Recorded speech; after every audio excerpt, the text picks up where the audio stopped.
달콤한 말씀 행복한 하루 오늘 함께 나누실 말씀은 욥기서 16장 말씀입니다.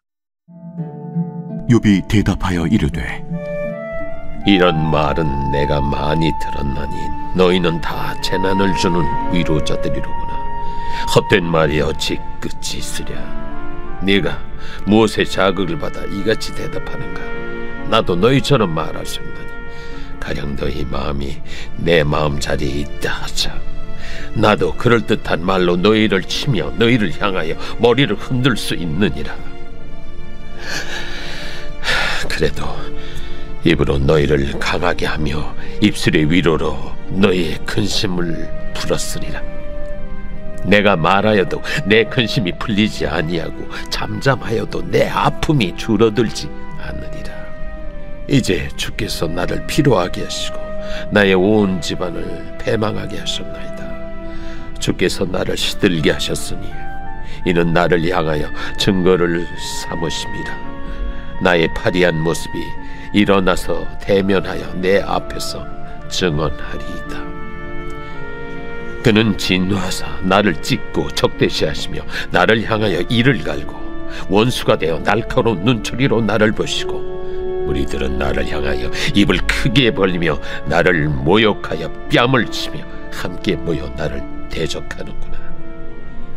하나님이 나를 악인에게 넘기시며 행악자의 손에 던지셨구나. 내가 평안하더니 그가 나를 꺾으시며 내 목을 잡아 나를 부서뜨리시며 나를 세워 관역을 삼으시고 그의 화살들이 사방에서 날아와 사정없이 나를 쏘므로 그는 내 콩팥들을 꿰뚫고 그는 내 쓸개가 땅에 흘러나오게 하시는구나. 그가 나를 치고 다시 치며 용사같이 내게 달려드시니 내가 굵은 배를 꿰매어 내 피부에 덮고 내 뿔을 티끌에 더럽혔구나. 내 얼굴은 울음으로 붉었고 내 눈꺼풀에는 죽음의 그늘이 있구나. 그러나 내 손에는 포악이 없고 나의 기도는 정결하니라. 땅아, 내 피를 가리지 말라. 나의 부르짖음이 쉴 자리를 잡지 못하게 하라. 지금 나의 증인이 하늘에 계시고 나의 중보자가 높은 데에 계시니라. 나의 친구는 나를 조롱하고 내 눈은 하나님을 향하여 눈물을 흘리니 사람과 하나님 사이에와 인자와 그 이웃 사이에 중재하시기를 원하노니 수년이 지나면 나는 돌아오지 못할 길로 갈 것임이니라. 16장 18절 19절에 나온 욥의 외침은 마치 창세기 4장 10절에서 아벨의 피가 하늘을 향해 울부짖는다는 말씀을 떠올리게 합니다. 욥이 자신의 억울함을 더 강력한 말로 선포하고 있는 것입니다. 땅아, 내 피를 가리지 말라. 나의 부르짖음이 쉴 자리를 잡지 못하게 하라. 지금 나의 증인이 하늘에 계시고 나의 중보자가 높은 데에 계시니라. 그는 아벨의 피가 하늘을 향해 억울함을 호소하듯이 자신의 억울함을 하늘을 향해 호소하고 있습니다. 욥은 자신의 증인과 변호인은 하늘에 계신다고 선포했습니다. 왜입니까? 땅에서는 자기를 위한 증인도 변호인도 찾을 수 없기 때문입니다. 마땅히 그 역할을 해주었어야 하는 자기의 친구들은 오히려 자신을 고발하는 자들이 되어버렸습니다. 땅에서는 자신을 변호해 주리라 믿었던 우정이 고갈되었습니다. 그래서 욥은 하늘, 곧 하나님에게서부터 모든 변호를 얻기 원하고 있는 것입니다. 17장부터는 죽음이 얼마 남지 않았다고 느끼는 욥의 신음소리가 들립니다. 17장 1절입니다. 나의 기운이 쇠하였으며 나의 날이 다하였고 무덤이 나를 위하여 준비되었구나. 그런데 욥이 왜 이렇게 죽을 지경이 되었습니까? 그 원인이 누구에게 있죠? 욥은 그것이 하나님으로부터 온 것이라고 믿고 있습니다. 17장 4절 그리고 6절입니다. 주께서 그들의 마음을 가리어 깨닫지 못하게 하셨사오니 그들을 높이지 마소서. 하나님이 나를 백성의 속담거리가 되게 하시니 그들이 내 얼굴에 침을 뱉는구나. 나의 모든 고난이 하나님으로부터 온 것이라고 믿는다면 고난에 대한 고통이 조금 덜해질까요? 아닙니다. 어쩌면 처음에는 그 고통이 더 심할지도 모릅니다. 고난을 주시는 하나님이나 고난 중에 침묵하시는 하나님을 도무지 이해할 수 없기 때문입니다. 그러나 모든 문제를 하나님과의 관계 안에서 이해하는 사람은 결국은 하나님께 다시 향하게 되어 있습니다. 욥은 하나님께서 고난을 허락하시는 것도 또 침묵하시는 것도 이해할 수 없었습니다. 그에게 남은 희망은 죽음밖에는 없을 만큼 절망적인 상황이었습니다. 그럼에도 불구하고 욥은 하나님을 의지하겠다고 고백합니다. 17장 3절입니다. 청하건대 나에게 담보물은 주소서. 나의 손을 잡아줄 자가 누구리이까? 주님, 주님 말고는 내가 무지하다는 것을 증언해 줄 사람이 누가 있겠습니까? 누가 내 편이 되어 주겠습니까? 하고 주님께 손을 잡아달라고 그 손을 내밀고 있는 것입니다. 신앙이 있어도 낙심하고 걱정하고 불안에 떨기도 합니다. 우리가 이것을 과연 믿음이 없다고, 믿음이 적다고만 말할 수 있겠습니까? 인과응보에는 역설이 없습니다. 잘하면 복을 받고 못하면 벌을 받습니다. 우리의 인생을 이와 같은 단순한 공식에 우겨 넣는다면, 그래서 그 인과응보의 방식으로만 모든 일을 진단한다면 과연 복잡한 현실에서 나의 믿음을 지켜낼 수 있을까요? 다른 이를 위로하는 사람이 될 수 있을까요? 자책의 늪에서 헤어나올 수 있을까요? 우리의 인생은, 그리고 하나님의 역사는 결코 인과응보의 방식으로만 진단할 수 없습니다. 욥은 마치 아무도 걸어본 적 없는 길을 걷는 것과도 같았을 것입니다. 누구도 경험해보지 못한 고난을 당하고 있었을지도 모르죠. 그렇기 때문에 이 땅에서는 누구에게도 제대로 된 조언을 들을 수 없었고 오직 하나님을 향할 수밖에는 없었습니다. 욥과 같이 까닭없는 고난으로 이 땅에서 모든 친구와 위로를 잃어버린 한 남자가 있었습니다. 바로 예수님이시지요. 그분은 자신이 끝까지 사랑을 베풀어 주었던 모든 친구들, 바로 그의 제자들 중 하나에게 배신당하였고 남은 제자들마저 다 떠나버렸습니다. 그의 편에 서서 그의 무죄를 주장해주고 변호해주는 친구는 아무도 없었습니다. 마침내 십자가에 달리셨을 때 그분은 어떤 고통까지 경험하셨습니까? 머리 위에 하늘이 어두워지고 땅이 진동하며 하나님의 얼굴조차 감추어져서 하나님으로부터도 내가 완전히 버림받았다는 감정, 그것에 휩싸이고 말았습니다. 마태복음 27장 46절의 말씀입니다. 제9시쯤에 예수께서 크게 소리질러 이르시되 엘리 엘리 라마 사박다니 하시니 이는 곧 나의 하나님 어찌하여 나를 버리셨나이까 하는 뜻이라. 예수님의 이 외침은 시편 22편을 인용하신 말씀인데요. 시편 22편의 시작은 이처럼 하나님을 향한 원망과 절규로 시작하지만 마지막 즈음이 되어서는 다시 하나님을 향한 찬양으로 돌아섭니다. 시편 22편 26절입니다. 여호와를 찾는 자는 그를 찬송할 것이라. 너희 마음은 영원히 살지어다.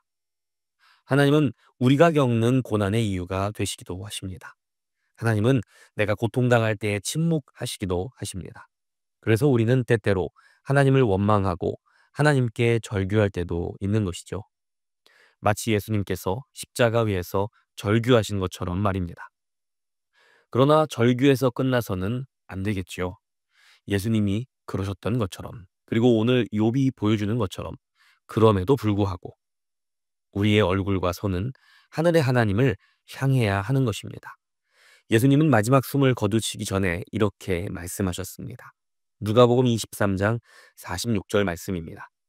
예수께서 큰 소리로 불러 이르시되 아버지 내 영혼을 아버지 손에 부탁하나이다 하고 이 말씀을 하신 후 숨지시니라. 누가 예수님을 십자가에 못 박았습니까? 그분의 아버지이십니다. 그럼에도 불구하고 예수님은 자기 영혼을 아버지께 의탁했습니다. 그가 우리를 사랑하시는 하늘의 아버지이시기 때문입니다. 에베소서 3장 20절의 말씀처럼 우리 가운데서 역사하시는 능력대로 우리가 구하거나 생각하는 모든 것에 더 넘치도록 능히 하실 이가 바로 우리의 하나님이시기 때문입니다. 우리의 생각과 믿음을 뛰어넘어서 하나님은 일하십니다. 우리는 얼마나 많은 순간에 내가 하나님의 생각을 다 안다고 착각하는지 모릅니다. 우리는 하나님의 일을 전부 알지 못합니다. 나를 향하신 하나님의 계획을 전부 알지 못합니다. 그러나 아무것도 모를 때에도, 또 하나님이 원망스러울 때에도 우리가 해야만 하고 또 할 수 있는 일이 있습니다. 바로 기도입니다. 로마서 8장 26절의 말씀을 보면 이와 같이 성령도 우리의 연약함을 도우시나니 우리는 마땅히 기도할 바를 알지 못하나 오직 성령이 말할 수 없는 탄식으로 우리를 위하여 친히 간구하시느니라 하고 말씀하고 있습니다. 우리가 기도할 때에만 하나님의 마음을 알게 됩니다. 우리가 기도할 때에 보이지 않던 것이 보이기도 합니다. 우리 안에 성령 하나님이 우리와 함께 기도하고 계시기 때문입니다. 그분은 우리의 아버지이십니다. 우리를 너무나 사랑하시는 아버지이십니다. 우리를 너무나 사랑하셔서 우리가 아직 죄인 되었을 때 우리를 위하여 사랑하는 아들 예수를 십자가에 못 박으신 아버지이십니다. 우리는 그 아버지의 사랑을 붙잡아야 합니다. 고난이 그 사실을 잊어버리게 만들 때마다, 우리의 눈을 가릴 때마다, 하나님의 침묵이 그 사실을 의심하게 만들 때마다, 우리의 귀를 닫게 할 때마다, 우리는 다시 또 그리고 다시 그분의 사랑을 기억하고 붙잡아야 합니다. 우리 하늘아버지의 그 사랑만이 우리를 변호해주고 위로해 줄 수 있는 유일한 소망이기 때문입니다. 시편 55편에서 시편 기자는 아버지의 그 사랑을 이렇게 표현했습니다. 너희의 짐을 주님께 맡겨라. 주님이 너희를 붙들어 주실 것이니 주님은 의로운 사람이 망하도록 영영 그대로 내버려 두지 않으실 것이다. 신약에서 베드로 사도 역시 성도들을 향해 이렇게 권면했습니다. 너희 염려를 다 주께 맡기라. 이는 그가 너희를 돌보심이라. 우리는 우리 하나님의 능력을 의심하지 않습니다. 우리는 우리를 향한 그분의 사랑을 종종 의심하거나 잊을 뿐입니다. 그래서 우리는 매일 그 사랑을 다시 묵상하고 기억해야만 하는 것입니다. 그 사랑은 보통 사랑이 아닙니다. 위대한 사랑입니다. 그리고 완전한 사랑입니다. 또한 영원한 사랑이죠. 그러니 욥이 그랬던 것처럼, 그리고 우리 예수님이 그랬던 것처럼, 그럼에도 불구하고 우리는 다시 우리를 사랑하시는 우리의 하늘 아버지를 향해 손을 내밀어야 하는 것입니다. 하나님 아버지, 오늘도 내 편이 되어 주십시오 하고 말입니다. 오늘 말씀을 놓고 두 가지 적용 질문을 드리겠습니다. 첫 번째 질문입니다. 끊임없는 기도를 통해 하나님을 향한 내 마음의 원망이 가라앉았던 경험이 있습니까? 두 번째 질문입니다. 예수님께서 십자가에 달리시고 하나님으로부터조차 단절되었다는 사실을 묵상할 때 내 마음에 어떤 위로가 느껴지십니까? 끝으로 이렇게 함께 기도하겠습니다. 주님, 내 마음에 원망과 괴로움만 쌓여갑니다. 누구도 나를 공감해주지 못합니다. 하나님조차 원망스럽습니다. 하지만 그럼에도 불구하고 나를 사랑하시는 우리의 하늘아버지를 향해 손을 내밀어 간구합니다. 하나님 아버지, 오늘도 내 편이 되어 주십시오.